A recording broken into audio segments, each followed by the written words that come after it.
bilang pagrespeto sa mataas na hukom para bigyan sila ng pagkakataon na magkaroon ng desisyon patungkol sa motion for reconsideration.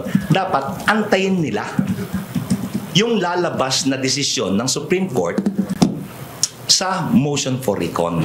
Bagaman maaari nang ipatupad ang desisyon ng Korte Suprema ng ideklarang unconstitutional ang Articles of Impeachment laban kay Vice President Sara Duterte, hindi pa ito pinal.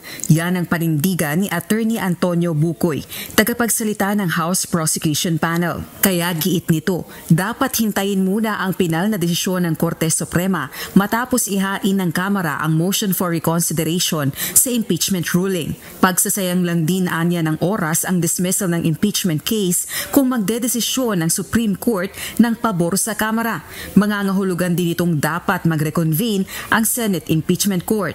Hindi pa pinal eh.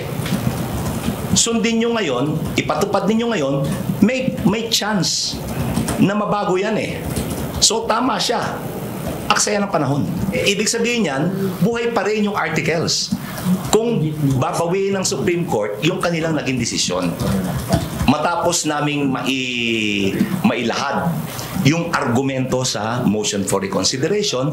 Nang humarap naman sa media si Attorney Princess Abante, tagapagsalita ng House of Representatives, nakasuot ito ng itim na t-shirt na may nakalagay na forthwith. Binigyang diin din ito ang panawagan ng Kamara sa Senado. Bigyan ng pagkakataon ng accountability, bigyan ng pagkakataon ang mamamayan. Ang mandato ng saligang batas, try and decide forthwith, hindi dismiss forthwith. Samantala, may apela rin ang makabayan lawmakers sa Senado at maging sa Korte Suprema kaugnay ng impeachment case laban kay Vice President Sara. Para sa amin, unacceptable yon na turn of events, no?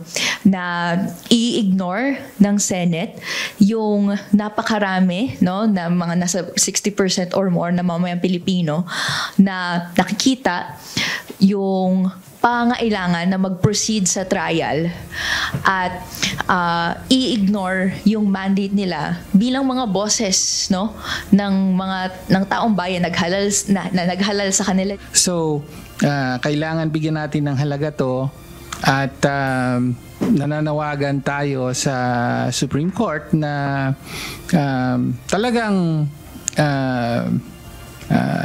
seryosong harapin ang mga motion na ito dahil yung kredibilidad ng Supreme Court bilang institusyon ang nakataya. Mayroong 10 araw ang kampo ni VP Sara na sagutin ang motion for reconsideration na inihain ng Kamara sa Korte Suprema. Rosa Licoz, UNTV News and Rescue.